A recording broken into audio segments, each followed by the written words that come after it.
Hello friends, welcome to my TET class. Friends, आज हम देखने वाले हैं मैथ में हमारा एक नया टॉपिक स्टार्ट होगा जिसका नाम है परिमिति यानी कि परिमाप और विकर्ण। यहाँ पे हम कुछ आकृतियां हैं। कौन कौन सी आकृतियां हैं इन्हें देख लेते हैं। त्रिभुज, आयत, वर्ग और चतुर्भुज।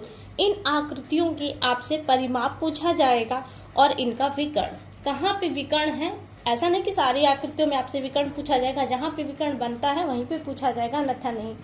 और अभी हम इनके सूत्रों को देखेंगे और अगली जो वीडियो होगी हमारी इन सूत्रों पर आधारित प्रश्न होंगे। और फ्रेंड्स, ये सूत्र आपको याद होने जरूरी है इस तरह के सवालों को सॉल्व करने के लिए। तो आइए हम देखते हैं त्रिभुज। पिछली वीडियो में मैंने कहा था कि मैं त्रिभुज को छोड़ दूंगी, लेकिन अब हमको त्रिभुज यहाँ पे जो पढ़ना है वो परिमाप के नजरिए से और विकर्ण के नजरिए से पढ़ना है। तो हम यहाँ पे पहले त्रिभुज के परिमाप को जानेंगे। त्रिभुज का अगर परिमाप निकालना है तो तीनों भुजाओं का आप योग कर देंगे और आपको परिमाप मिल जाएगा। जब मैंने आपको त्रिभुज बताया था तो कहा था त्रिभुज दो पेज पर आपको पढ़ने थे, वहां पे एक कोण के आधार पर और एक भुजा के आधार पर। लेकिन जब यहाँ पे आपसे परिमाप की बात होगी तो केवल भुजा के आधार पर कोणों को देखा जाएगा, कोणों के आधार पर नहीं।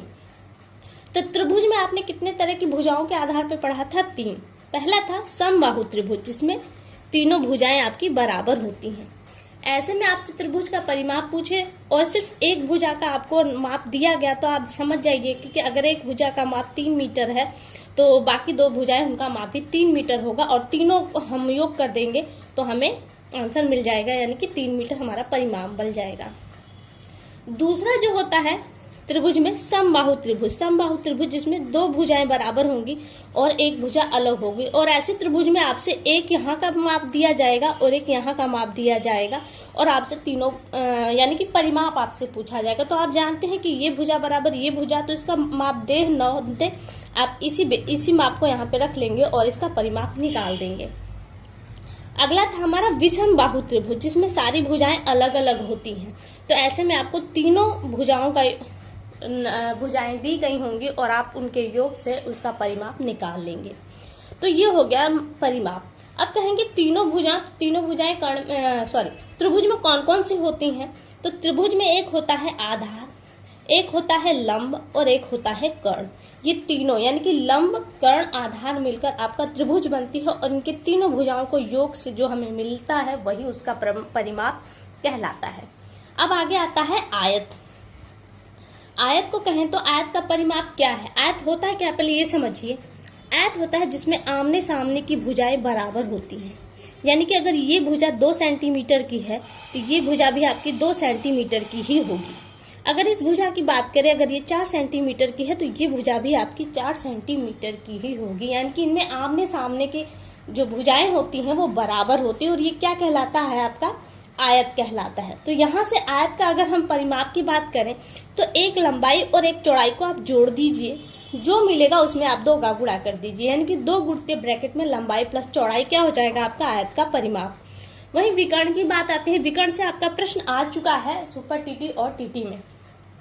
तो यहाँ पे आप क्या करेंगे? करनी में लंबाई का स्क्वायर करेंगे प्लस चौड़ाई का स्क्वायर करेंगे तो आपको विकर्ण मिलेगा। अब विकर्ण है क्या?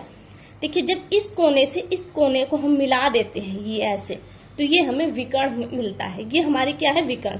एक आयत में कितने विकर्ण होते हैं? तो 2 विकर्ण होते हैं। तो देख रहे हैं ये क्या है? आपका विकर्ण। लंबाई का स्क्वायर प्लस ब्रैकेट में चौड़ाई का स्क्वायर करेंगे और ये किसके अंदर रहेगा? आपकी करनी के अंतर्गत। और जब इसे सॉल्व करेंगे तो आपको जो मिलेगा वो होगा आपका विकर्ण। फिर आ जाता है हमारा वर्ग। वर्ग का परिमाप, वर्ग क्या है पहले ये समझ लीजिए। ये एक आकृति है, इसमें जो भुजाएं होती हैं वो बराबर होती हैं। अगर मैं ये कहूं कि ये भुजा कितने सेंटीमीटर की है? 5 सेंटीमीटर की है, तो ये भुजा भी आपकी 5 सेंटीमीटर की ही होगी, ये भुजा भी आपकी 5 सेंटीमीटर की होगी और ये भुजा भी आपकी 5 सेंटीमीटर की होगी। यानी कि चारों भुजा कितने सेंटीमीटर की हैं? 5-5 की, यानी कि ये बराबर होंगी, चाहे वो कितनी ही बड़ी भुजा क्यों ना हो।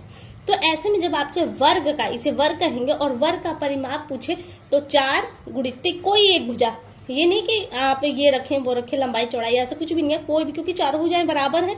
आप एक भुजा की माप रख देंगे तो आपको परिमाप मिल जाएगा ना 4, और भुजा में क्या है? 5, तो यहाँ पे 5 रख दीजिए, 5 का 20, यानी कि 20 सेंटीमीटर क्या मिला आपका परिमाप।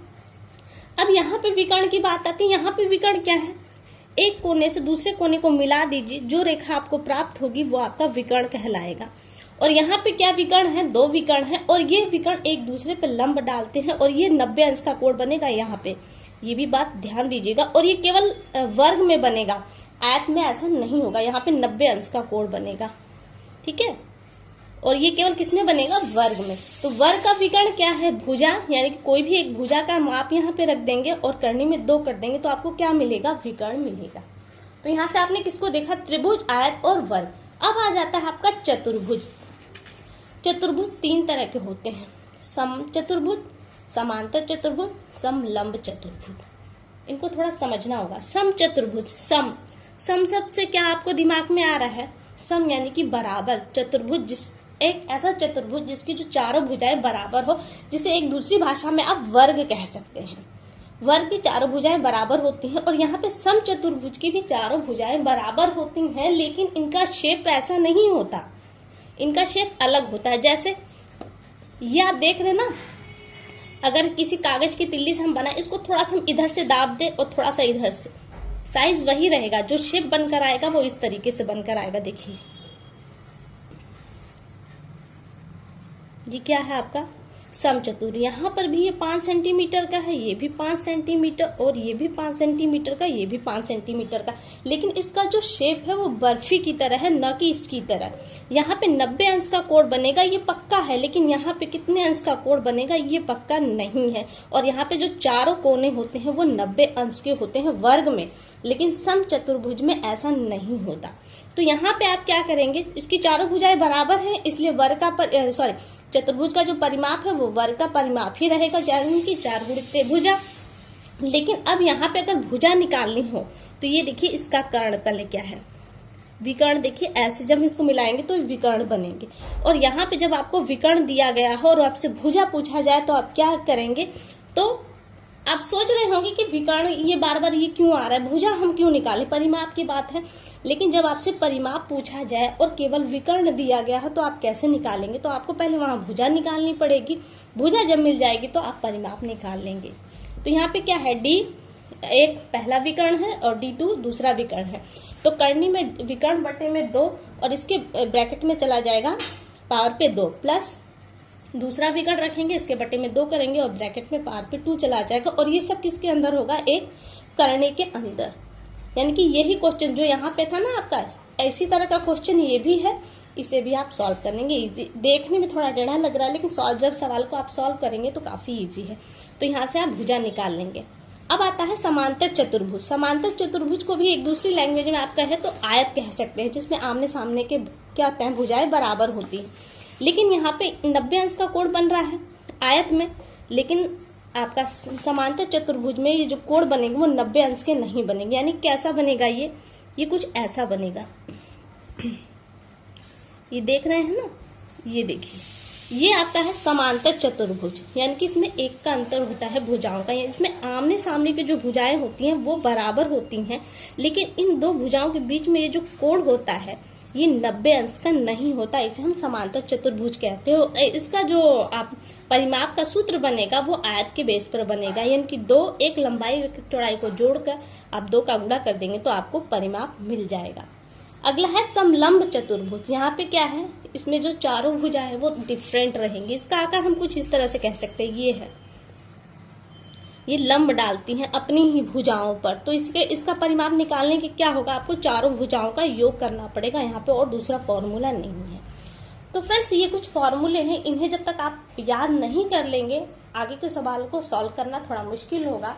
और सवाल बहुत ही ईजी होंगे, बहुत टफ नहीं होंगे, इसलिए आप इन सूत्रों को याद कर लीजिए। और इसी बेस पर हमारी अगली वीडियो होगी जो प्रश्नों पर आधारित होगी। तो फिलहाल के लिए केवल इतना। अगली वीडियो में आपसे फिर मुलाकात होगी, तब तक के लिए नमस्कार।